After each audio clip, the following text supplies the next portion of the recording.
Проблемы интенсивной терапии, тяжелой преэклампсии, ее осложнения, вопрос общей анестезии при кесарево сечении, о минимализации послеоперационных болей говорили сегодня на 43-м Всероссийском форуме «Теория и практика анестезии и интенсивной терапии в акушерстве и гинекологии». На мероприятие приехали специалисты и профессоры со всей России, ведущие специалисты республики.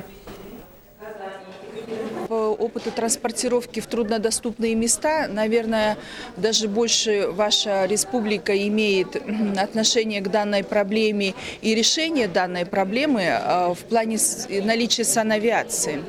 Конечно же, строительство вертолетных площадок, наличие санавиации – это определенный высокий уровень медицины.